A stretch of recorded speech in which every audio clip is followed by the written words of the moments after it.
Welcome to this week's episode of The Climate Impact, where we bring you the latest in local weather and environmental stories from WTOL 11's team of reporters and meteorologists. From Lake Erie water quality and forecast outlooks to global climate trends, we have you covered for all your climate stories that impact you and your community.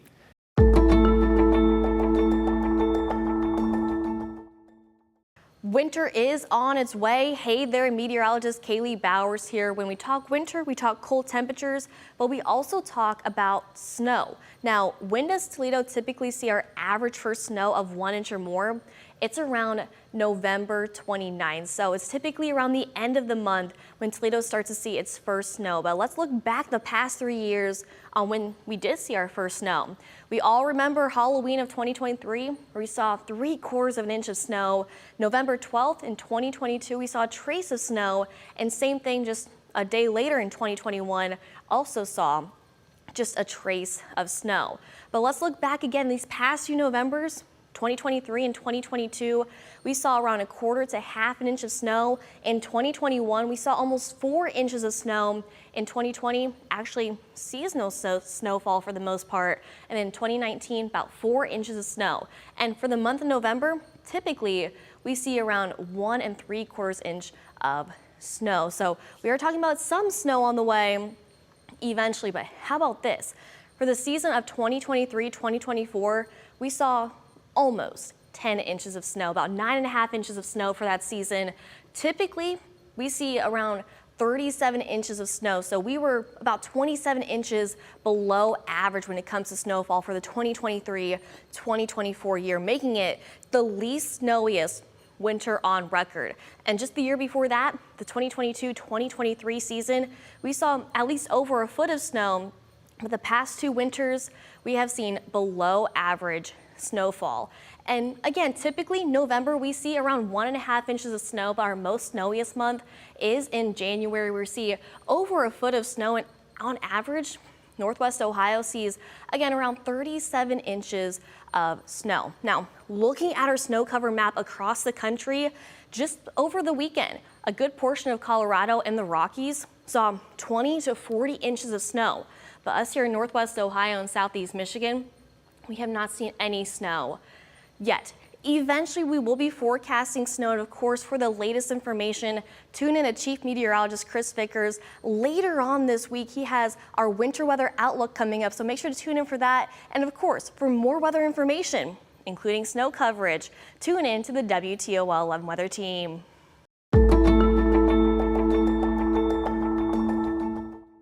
Farmers are waking up pretty happy this morning. They say today's rain just might help their crops survive the winter and set them up for an even better spring. Maya May joins us live in Defender this morning. Maya, what do the roads look like out there?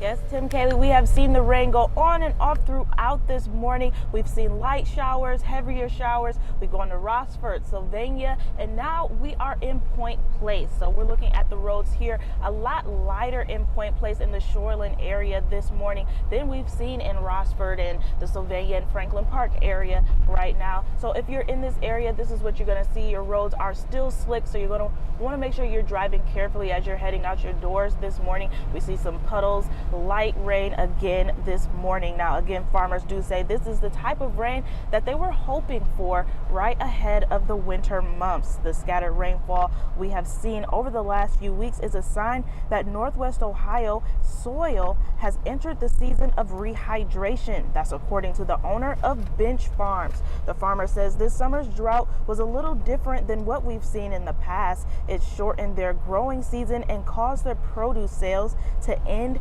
earlier. To see a better produce season next spring, farmers are hoping for a hard winter, and they say the rain we see today doesn't hurt. We usually rely upon the winter snows and the spring rains to rehydrate, and so we're hoping that this is the start of something bigger, because the drought was marching from California east the last few years, and it reached our doorsteps this year, and there's some parts of Ohio who are in severe, desperate drought. I'm told the ½ inches of rain that we're going to see today is exactly what they're wanting, the farmers, because the ground is given time to let that moisture soak in. For now, I'm Maya May reporting live in Point Place for WTOL 11.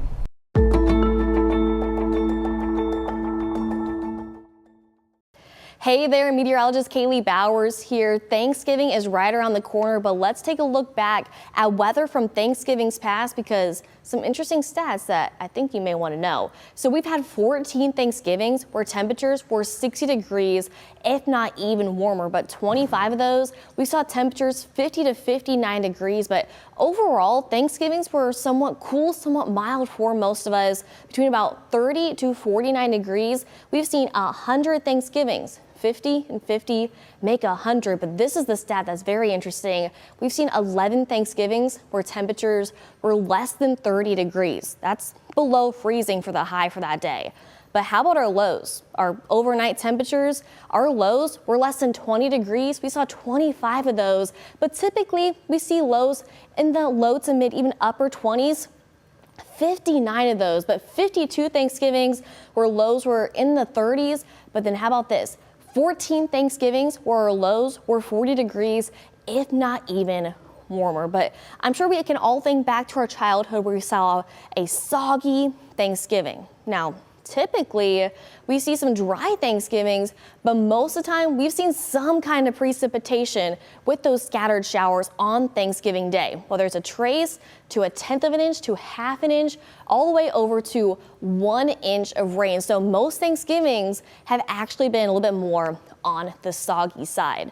But how about snow?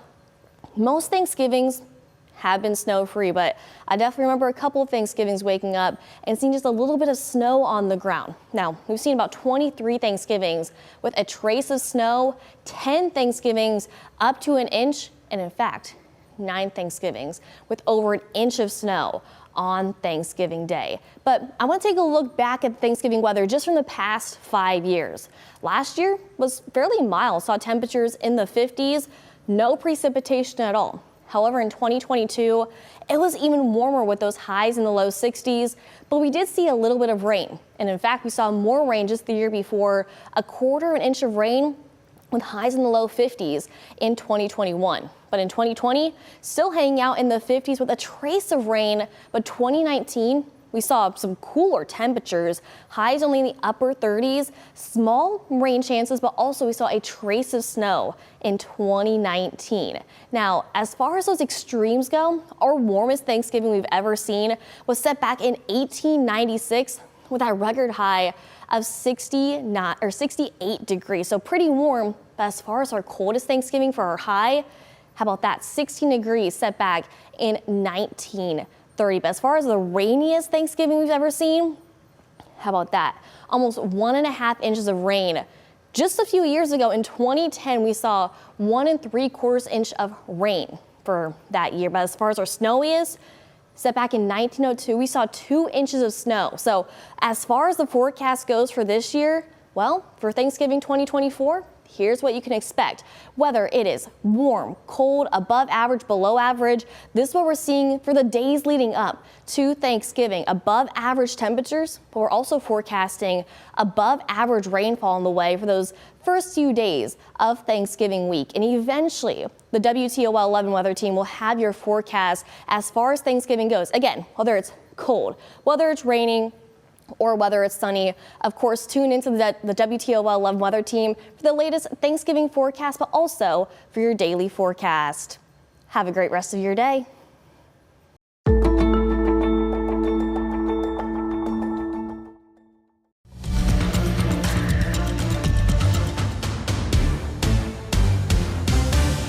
Welcome to this week's WTOL 11 Weather Impact. I'm meteorologist Matt Willoughby, and this week we're breaking down all things winter as we inch closer to that winter season. So why not break down some of those top 10 winter weather myths that you do see as you go throughout those winter months and winter seasons? Of course, when it comes to snow and cold weather, yeah, you may hear some myths and some facts out there, and we'll be able to break those down for you as we go throughout the next several minutes, and we are breaking down the top 10. So we're going to start off with number 10, going outside in colder weather will make you sick. So it's not actually the coldness of the temperatures that will make you sick. Instead, it's at least the immune system in you that's weakening a little bit. And of course, those viruses attacking your immune system, that's actually making you sick. So the cold weather actually does not make you sick. And that is, in fact, myth number 10. We got to break it down for you. Myth number 9 is you can't get a sunburn in winter. Well, although it is colder in winter, you can still actually get a sunburn during the winter months as that sun angle is lower. But of course, if you stay outside for an extended amount of time, you can still actually get a sunburn into the winter months. So that is, in fact, our myth number 9. We're going to continue this. I told you we're going to break down the top 10. And for number 8, if the air temperature is above freezing, can snow or ice form on those roadways? Well, if you have that air temperature, let's say about 36 degrees or 37 degrees, but the road temperature is a little colder, say 32 degrees, even though it is that air temperature that's warmer and that road temperature that's cooler, it can still freeze on contact. So if you have that snow or ice, at least freezing on those roadways, that's still possible because those road temperatures are right at freezing or at least below freezing. That is, in fact, myth number 8. We're going to continue to break this down at myth number 7. Roads typically freeze before bridges. Well, that is actually false. So when we talk about bridges, they are at least elevated surfaces, right? So we have a lot of cold air surrounding those bridges going under it, over it, and all around it. So it's pretty easy for those bridges to freeze first. And that's why you typically see those signs that says bridges do in fact freeze first before those roadways, typically due to that cold air that is surrounded around that bridge. So that is a fact. Our myth number 7. We got about 6 more for you, and we're going to break it down and make it a little fun as well for you as we go through a myth number 6. This is one that it is pretty interesting. Drinking alcohol can keep you warm during the cold weather. Well, this is in fact false. Drinking alcohol or any at least beverages don't in fact make you feel warm. In fact, it at least raises your blood pressure a little bit, but does not actually make you feel warm. It may feel like that, but it also doesn't make you warm if you are dealing with some cold weather or in cold weather if you are drinking alcohol. So that is myth number 6. We got to break down the top 5 for you coming up. And top 5 is it okay to eat snow and ice? Of course, if it is falling, it looks gorgeous outside. You may want to just play in it, even lay in the snow. But if you eat it, well, that is not necessarily safe. Of course, we still do have CO2 and pollutants in the air. That when this snow falls and ice falls, that kind of gets mixed in. So really a lot of chemicals are falling with that snow and ice. So it is not safe at all to at least stick your tongue out and catch some of those snowflakes and ice flakes. That could be dangerous and also could make you sick if you do see that snowfall coming. So that is myth number 5. Now we got the top 4 for you right here. Heavy snow means it's a blizzard. Well, this is one that's typically common. You may say, post on your Snapchat, Facebook, or Instagram saying, oh man, it's snowing so heavy that it looks like a blizzard outside. Well, there's a few components when it comes to at least categorizing something as a blizzard. And heavy snow is one of them, but also you need those wind gusts and at least those temperatures well below freezing for it to be blizzard conditions. So wind gusts up to 35 miles per hour or just over 35 miles per hour, and heavy snow is typically that categorized is what you need for blizzard conditions, or at least a blizzard warning to be in effect. And that is brought to you by the National Weather Service that does in fact issue those blizzard warnings. So that is our fact, or at least in fact, myth number 4 on that top 10 list. We're going to break down the top 3 for you. We are winding this down, and woolly bear caterpillars can predict the winter ahead. Well, just like the beaver we see in the spring, this is also at least a folklore and a false fact that we do see. You actually can't predict it, at least the winter ahead, with its colors on that caterpillar. Not necessarily a true thing that is happening, but of course that is a folklore that you typically do hear as we get closer to winter ahead. But that is in fact myth number 3. We got the top 2 for you as we break it down. And you're probably wondering, what else can we come up with to at least myth bust as we go towards this weather impact? Sipping hot drinks can warm you up. This is one thing I know a lot of people do, and it's one of the more common facts that, it may feel like it's warming you up, but actually doctors say it only actually warms you up for about 30 seconds to a minute, and then your body temperature actually goes right back to normal. So those, at least sipping those hot drinks, don't necessarily warm you up for a long period of time. It's only about 30 seconds to a minute, or even about 2 minutes that those warm drinks do in fact warm you up. So you may grab a drink thinking it's going to warm you up, but actually really doesn't do that for you. And that is in fact our myth number 2. We got number 1 for you, and it's going to be a little bit of both sides of us as we talk about, weather in general, and I'll call, of course, severe weather. Does a warm winter set up a busy severe weather season? Well, that is in fact false. Now, typically, we have those warm winters where, sometimes we can get severe weather throughout the winter months, but also the winter and the seasons don't actually coincide together. So even if we do have a warm winter, that actually doesn't set up a severe weather season ahead, as the seasons are different and don't necessarily coincide with each other or combine with each other as we go throughout, of course, the winter months and back into the spring months, such as March, back into April, and sometimes even May. So I hope you enjoyed this myth buster we have did for your winter weather myth busters, as winter does approach. And of course, winter is coming eventually, as we'll start to see those snow showers and more colder conditions on the way as we go throughout this next several months. Of course, with this weather impact, we'll continue to break down topics relevant to you. And if you want to send in any topics that you may want to see right here on the WTOL 11 Weather Impact, make sure to send those in. Thanks for watching. I'm meteorologist Matt Willoughby.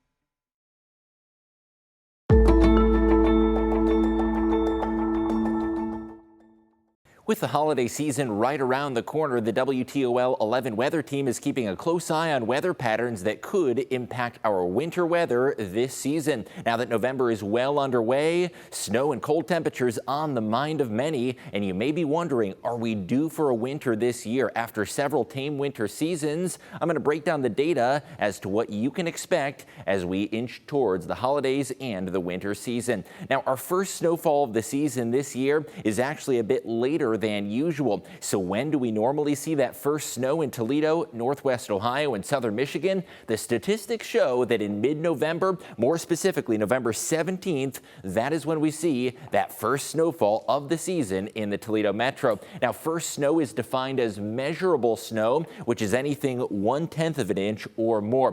What if we stack up to about an inch of snowfall, the first meaningful snow of the winter season? That comes a bit later in November, typically right after Thanksgiving. That first inch of snow accumulation occurs on November 29th, and as we head towards December, that is when snowfall becomes more likely, especially accumulating snow. So what do the statistics say about November snowfall? Even though we're off to a bit of a later start than usual to the snowfall season, things can change towards the latter half of the month. A normal November features 1.7 inches of snowfall, really just leapfrogging into the start of the winter season, but not really providing any meaningful snow. That's typical though. However, some Novembers can really dose out significant snowfall. The highest ever monthly November snow, close to 18 inches, and that occurred in 1966. So it goes to show sometimes winter can strike early. Last year, we only saw 2/10 of an inch of November snow accumulation, and the year prior, paltry November snowfall totals as always. So the winter season as a whole, how does snowfall break down on a month-by-month basis? For those who have been living in the area for quite a while,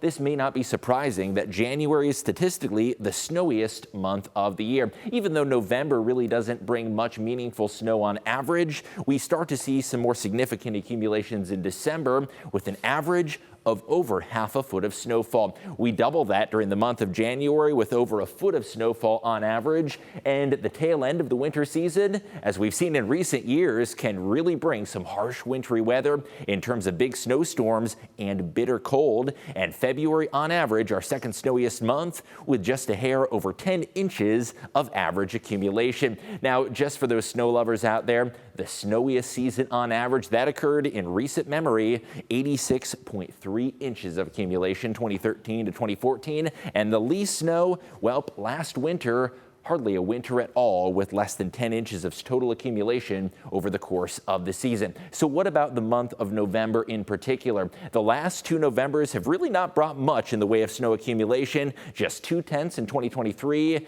and 0.4 the year prior. You have to go back to 2021 for any sort of significant November snow, and that did bring us well above average early season snow, amounting to close to 4 inches of accumulation. And November of 2020 was closer to normal, with 1.3 inches of snowfall, despite several record high temperatures that happened during November of 2020. So that's how the numbers stack up in terms of the month of November. Of course, you may be wondering, after last winter that really didn't produce much snowfall at all, are we due for one this year? Let's break down the numbers behind last winter's paltry snowfall totals that failed to even reach the 10-inch barrier. A normal season of snowfall in the Toledo area features snowfall totals a little bit over 3 feet of accumulation, and we were less than a third of that number, over 27 inches below normal, the season of 2023 to 2024. The least snowy seasons on record. Of course, topping that list, 2023 to 2024, at the very top in yellow, the only time we failed to even reach the double-digit snowfall amounts. 1918 to 1919, not much snow with just a hair over a foot. If you look back to 82 to 83, 12.5 inches. Of course, the year after that really was the polar opposite with much heavier snowfall amounts. 1948 to 1949, and rounding out the list, another recent winter, 2022 to 2023. It seems like these winters without much snowfall becoming a little bit more commonplace, at least based on the latest statistics. The greatest snowfall, 2013 to 2014, with over 86 inches of accumulation. And in the Toledo area, we average a little bit over 3 feet of snowfall total. So how is climate change impacting winter weather? Of course, each and every winter is merely an anecdote amidst the broader range of data, and we have to look at the bigger trends to infer how winter is changing. Last winter, of course, fit within the fingerprint or the blueprint of what climate change is doing and making winters a bit milder and less snowy on average. So here's some of the biggest changes that we're seeing to the winter season. In general, December weather is growing milder. In fact, December is the month that has been affected by climate change the most of all 12 months in the Toledo area. Winters are also becoming more backloaded. Basically what that means is we're getting off to a slower start as far as snowfall is concerned, and we're saving some of that snowfall for after the new year. In other words, a lot of February snowstorms, but much quieter December weather, more mild days becoming commonplace, and also a reminder that weather does not equal climate, and the day-to-day variations in the weather are due to jet stream patterns and individual fluctuations in our climate, as opposed to those broader trends that are exemplified by climate change. In the past decade alone, new climate data shows us that winter has warmed up by anywhere from 2 to 3 degrees, depending on the month, and that's significant because that's over a relatively short period of time, and the changes within the last half century to century have been even greater than that. December is the month that has been affected the most by climate change, with a warming trend of over 3 degrees, and of course that warming trend is one of the reasons that November snowfall is becoming less commonplace. More precipitation in the form of liquid, less precipitation in the form of snowfall. December changes as a whole. Not surprisingly, as the last few years have attested to, December snowfall is decreasing. In general, temperatures are going way up during the month of December, with a 3+ degree warming trend based on the latest climate data. Snowfall has actually gone down, and that latest data set shows us that snowfall during the month of December, on average, is almost an inch below what it used to be. Mild days becoming more commonplace, and that could potentially impact white Christmas chances as well. In general, the chances of that blanket of snow on Christmas morning are becoming less likely. Of course, that is what the statistics show us based on the framework of climate change, but year-to-year variation, that doesn't mean that we're not going to have white Christmases. It's just going to be a little bit less common on average. So how has each and every month been impacted by climate change? December is the month at the very tail end of this graph that has seen the biggest warming trend in terms of climate. Late spring and early summer has also seen some big changes, May and June, with over 2 degrees of warming. And as far as the winter season is concerned, November temperatures have not really been affected quite as much, with only a 1.3 degree warming trend. Compare that to December, which has been affected substantially by climate change. And after the new year, January and February have also seen that warming trend, but it's been less noticeable than the month of December. In other words, December snowfall becoming less common, and December temperatures are going way up. You'll want to stay tuned to that WTOL 11 winter weather outlook. We are tracking some changes in the weather pattern that could potentially be favorable for snow lovers. And of course, we're going to keep a very close eye on how the weather evolves during December, January, and February, and what you can expect this winter season.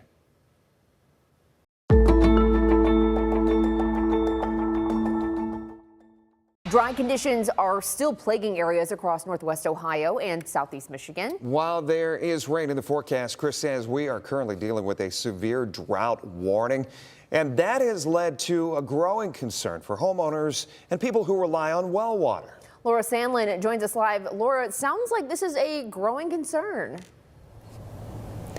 Jeff, Kaylee, it's a scary thought. Imagine being without water for hours, even days, depending on how quickly you can get help. I went down to Bowling Green today and spoke with a local owner and operator at a well drilling company, along with the Wood County EMA, and they tell me that the situation is a lot more dire than people may realize. The Federal Emergency Management Agency announced natural disaster declarations for multiple counties in Northwest Ohio. That includes Wood County, where EMA Director Jeff Klein says it's due to the continued drought across the state. We're down substantially the amount of water that we really should have. And, most of us don't really think of it. We grow up in the city, we live in the city, we turn the faucet on and there's water there. According to WTOL 11 Chief Meteorologist Chris Vickers, the greater Toledo area is currently ranked a 3 out of 5 on the severity level. He says so far, Toledo has gotten just over 3 inches of rain this fall, which is almost 3.5 inches below average. That makes this the second driest autumn in the past 50 years. Without the rain and the groundwater, they don't fill up, so they start getting low, which really could impact a lot of the drinking water and the water that people use. And for the past 42 years, James William has been servicing wells to Wood County. He says the main issue is a lack of water in the upper half of the ground. And if the water level drops too low, it can cause problems with quality. What we see affecting right now is probably the upper zone of what we call surface water. A lot of sand points, which you find Lucas County, Sylvania, Ottawa, some of those areas. Williams says these sand points are important. And if water levels drop too much, it can lead to contamination, meaning it could take years for that water to return and cause other issues like leaks, which can be expensive to repair. An average service call just to go out and investigate it based on who's doing it, I suppose it could range from $94 to $225. Now, Williams encourages you that if you are experiencing problems, to go ahead and give your local well drilling company a call. That way they can send somebody out to go ahead and investigate what's going on. And he says most of the time they usually find a solution without having to re-drill. Reporting live in Perrysburg Township, Laura Sandlin, WTOL 11. Let's bring Chief Meteorologist Chris Vickers back in now. Chris, talk to us a little bit about putting this into perspective, these numbers we're hearing. Well, let's talk regionally, okay? It's not just us. We're not alone in this drought. In fact, all of the lower 48 have some degree of drought across the region. So it is Ohio and all neighboring states here in the Great Lakes. The severest of the drought, though, is here in Ohio and West Virginia, where since August we have now been in at least a moderate to severe, or in some instances, an extreme drought across the region. The rainfall deficits have been something that's been noteworthy. Only 3.2 inches of rain so far this entire autumn season. That is about half of what we typically would see. But it really goes beyond this as well. Another statistic that we'll throw out there, it's not just the lack of rainfall, it's the warm weather. How about this for a stat? It has been 1,827 days since our last record low. That happened exactly 5 years ago to the date. And since then, we have had 30 straight record highs. Unbelievable. Thanks for tuning in to this week's episode. You can catch any of the latest anytime on our WTOL 11 Plus streaming app, available on Roku and Fire TV. Be sure to also download the free WTOL 11 news and weather apps for everything happening in your community and beyond.